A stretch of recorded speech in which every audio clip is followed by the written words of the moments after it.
Hello everyone, সবাইকে স্বাগত। আজকের তোমরা যারা ও লেভেল ক্যামব্রিজ মেথডে পড়ো তাদের জন্য এই ক্লাসটি। দেখো যে এটা কি লিখেছি, idioms প্রভাবস and words in prayers, মানে বাগধারা, প্রবচন, জোড়া শব্দ। এটা তোমাদের জন্য সহজ আবার কঠিন। কেন?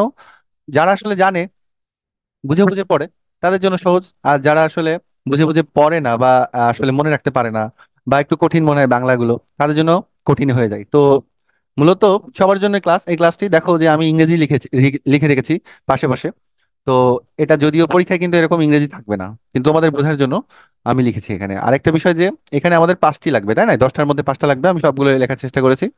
তো বাকিগুলো কিন্তু তোমাদের জানা হবে, সেগুলোও কিন্তু অন্য কোথাও লাগবে কাজে, তাই না? তো আমরা শুরু করি। আসলে দেখো, আমরা এটা দুই ভাবে করতে পারি। একটা হলো যে এখান থেকেই শুরু করতে পারি, এখান থেকে মিলিয়ে মিলিয়ে দেখবো। আরেকটা হলো যে আমরা প্রথমে এগুলো মিনিং গুলো বুঝে নিব, তারপরে আমরা সলভ করতে যাব। তো যার যেটা ভালো লাগে আর কি, বা যে যে যেভাবে স্বাচ্ছন্দ্য বোধ করো, কমফোর্ট ফিল করো। তো আমি এখানে আগে মিনিং গুলো দেখি, মিনিং গুলো একটু পরে তারপর আমরা সলভ করতে যাবো। ওকে, দেখো এখানে প্রথমে লিখেছি উদর পিণ্ডি বুদর ঘাড়ে, মানে একজনের দোষ অন্যজনকে দেওয়া। One does the scathe another had the scorn. Okay, তারপর গোড়ায় গলদ, এটা সহজ, সবাই জানো যে শুরুতেই ভুল, mistakes at the very beginning. যাতে মাতাল তালে ঠিক, স্বার্থ সচেতন, fool but careful of self right, মানে একজনকে মনে হয় যে একটু বোকা বোকা, কিন্তু সে তার নিজের স্বার্থের বিষয়ে, নিজের রাইট, সেলফ রাইটের বিষয়ে কিন্তু ঠিকই কেয়ারফুল, এরকম। বজ্র আটুনি ফসকা গেরো, অতি সাবধানতার মধ্যে ক্ষতির মুখে পড়া। মানে হলো যে মনে করো মানুষ কোন একটা কাজ করতে গেলে কি অনেক কেয়ারফুল থাকে, তাই না? সাবধান হয়ে যায়, কিন্তু দেখা গেল কোথাও না কোথাও ভুল হয়ে যাওয়া, মানে অনেক বেশি সাবধান কেয়ারফুল কিন্তু ভুল হয়ে যায়, এটাই। কত ধানে কত চাল বুঝতে পারা বা টের পাওয়া। You will know how, you will know now what's what. দেখো এখানে মানে একজন কৃষক যখন ধান উৎপাদন করে বা ধান ফলায়, সে কিন্তু বুঝতে পারে ক্ষেত দেখে যে আসলে যতটা ধান হয়েছে আর কতটা চাল হতে পারে, তাই না? কারণ সে প্রথম থেকে সে কত কষ্ট করে সে হলো কাল্টিভেট করে, কত কিছু করে সে, তার পানি দেয়, পোকা দমন করে, তারপরে চাষাবাদ করে, তাই না? তো তারপরে গিয়ে সে ধান হয়, সেই ধান থেকে কৃষক বুঝতে পারে, কারণ সে কষ্টটা করেছে, সে জানে কতটা কষ্ট করে করলাম, আর কতটা কতটা ধান হলো, আর কতটা চাল হতে পারে, এটাই। সবুরে মেওয়া ফলে, প্যাশনস হ্যাজ ইটস রিওয়ার্ড। সবুরে নেওয়া না, কিন্তু অনেকে নেওয়া ভাবে, বা আসলে এটা কনফিউজ হয়ে যায়। সবুরে মেওয়া না, নেওয়া না, সবুরে মেওয়া ফলে, যে ধৈর্য ধরলে কোনো কাজে ধৈর্য ধরলে সেটা ফল ভালো হয়। ঝিকে মেরে বউকে বউকে শেখানো, মানে একজনকে বকা দিয়ে অন্যজনকে সতর্ক করা। অনেক অনেক সময় এরকম হয়, দেখবা যে ক্লাসে একজন, অনেকেই দোষ করেছে কিন্তু বকা খাচ্ছে একজন। আসলে একজনকে বকা দিয়ে কি সবাইকে বোঝানো, তাই না? বিনা মেঘে বজ্রপাত, হঠাৎ বিপদ আসা, a bolt from the blue. সহজ, এটা খাল কেটে কুমির আনা, নিজের বিপদ নিজে ডেকে আনা। ধর একটা পুকুরে, সাপোজ আমি একটা ড্রয়িং করি, এই ড্রয়িংটা মনে রাখবা, আজীবন ভুলবা না। হ্যাঁ, মনে করো এটা একটা পুকুর, একজন এখানে মাছ চাষ করে বা ফিশ কাল্টিভেট করে, সে খুব সুখে শান্তিতেই ছিল। একটা নদী গেছে এই পাশ দিয়ে, মনে করো একটা নদী চলে গেছে। এখন ও কি করছে, ও মনে করছে যে এই নদী থেকে আমি একটু একটা ক্যানাল করব বা খাল কাটবো, তাহলে কি হবে, এখান থেকে পানি আসলে পুকুরে অনেক পানি থাকবে। কিন্তু পানির সাথে সাথে এটা কি হয়েছে, একটা এই মনে করো একটা কুমির ঢুকে পড়ছে। মানে কি তাহলে এই যে পুকুর, এই পুকুরে কি তাহলে ভালো মাছ হবে? হবে না কিন্তু। বা এই পুকুরে কেউ যেতেই তো ভয় পাবে মানুষজন, মাছ হলেও তো ভয়ে থাকবে সব সময়, তাই না? তো নিজের বিপদ কি করলো সে, নিজেই ডেকে আনলো। আচ্ছা, এরকম আরেকটা হলো, দেখো যে দয়া দাক্ষিণ্য, দয়া দাক্ষিণ্য কি, কাইন্ডনেস বা দয়া। এখন চলো আমরা সলভ করি।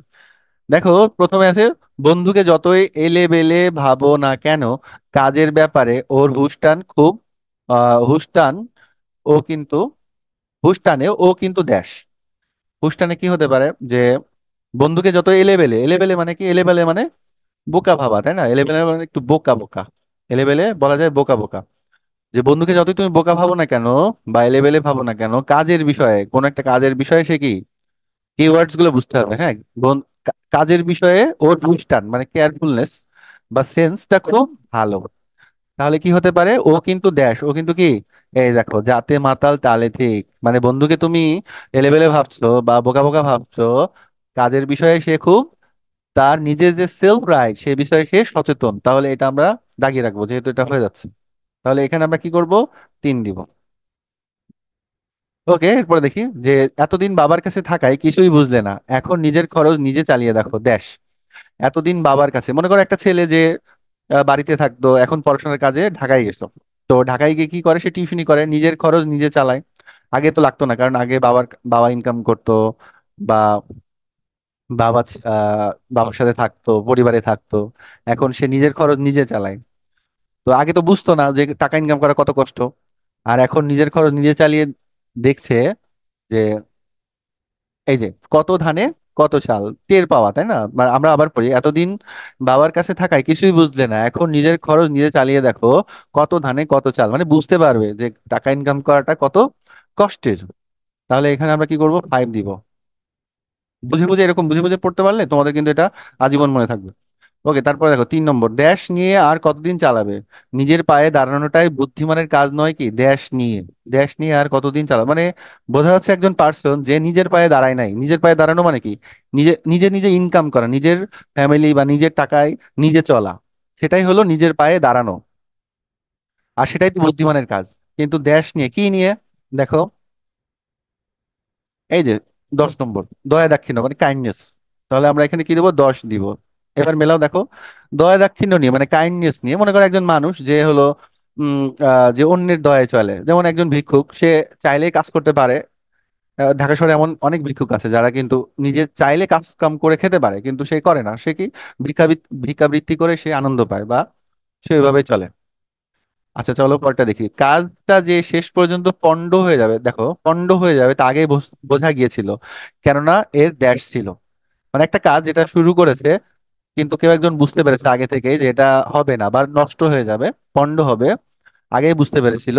কেননা সে কি দেখেছে, কেননা এই যে, কেননা শুরুতেই সে গোড়ায় গলদ দেখেছিল। মানে শুরুতেই ভুল দেখেছিল যে কোনো একটা কাজে, সে শুরুতেই ভুল দেখতে পেয়েছিল। সে তখনই বুঝতে পেরেছিল যে এই কাজটা হবে না, এটা পণ্ড হয়ে যাবে। বন্ধুদের সামনে মা নিজের ছেলেকে বকে বাড়ির নিয়মের কথা জানিয়ে দিলেন, একেই বলে দেশ। মনে করো একটা ছেলে, সে তার অনেক ফ্রেন্ডসদেরকে নিয়ে বাসায় আসছে। এখন মা তো বুঝতে পারছে এরা দেখা গেল অনেক বিশৃঙ্খলা করতে পারে, জিনিস নষ্ট করতে পারে, বসে বসে মানে আড্ডা দিবে, আড্ডা তো দিতেই পারে, কিন্তু একটা কেওয়াস হয়ে যাবে, মা এটা চাচ্ছে না আর কি। তো মা কি করছে, নিজের ছেলেকে একটু বকে দিচ্ছে। এখন মা যখন বকে দিছে নিজের ছেলেকে, তখন ওর যে ফ্রেন্ডসরা, ওরাও একটু মানে একটু সতর্ক হয়ে গেছে, বাড়ির নিয়মের কথা বুঝতে পারছে। তো ওরা একটু সতর্ক হয়ে গেছে। তো দেখো মা কিন্তু সরাসরি সবাইকে বলে নাই, মা কি করছে, নিজের ছেলেকেই বকছে। সাথে সাথে কি হলো, এই যে ঝিকে মেরে বউকে শেখানো, মানে একজনকে বকা দেখি সবাইকে সতর্ক করে দেওয়া, তাই না, বা অন্যকে সতর্ক করে দেওয়া, তাহলে এটা 7। দেখো আমরা কিন্তু অন্যটা লাগলো না, মানে 5টা এখানে লাগবে, সবগুলো লাগবে না। কিন্তু তোমাদের আশা করি উপকার হবে, কারণ দেখো এই যে যে এক্সাম্পলটা দিলাম, খাল কেটে কুমির আনা, তুমি যদি এটা বুঝতে পারো, এটা আজীবন তোমার মনে থাকবে, কোনোদিন ভুলবে না। তো এটাই ছিল আজকের ক্লাস। আর তোমরা হলো তোমরা কি করবে, তোমরা এটা দেখতে থাকো আমার ক্লাসগুলো। ভালো লাগলে লাইক দিও, কমেন্ট দিও, শেয়ার দিও। আর তোমাদের এখানে অন্য ক্লাসগুলো কিন্তু আসবে, সন্ধি, তারপর অন্য যে টপিকগুলো আছে, সন্ধি, তারপর বাক্য রূপান্তর, হ্যাঁ, চিঠি বা রচনা, সব বিষয়ে ভিডিও আসবে, দেখতে থাকো। ভালো থেকো, বাই।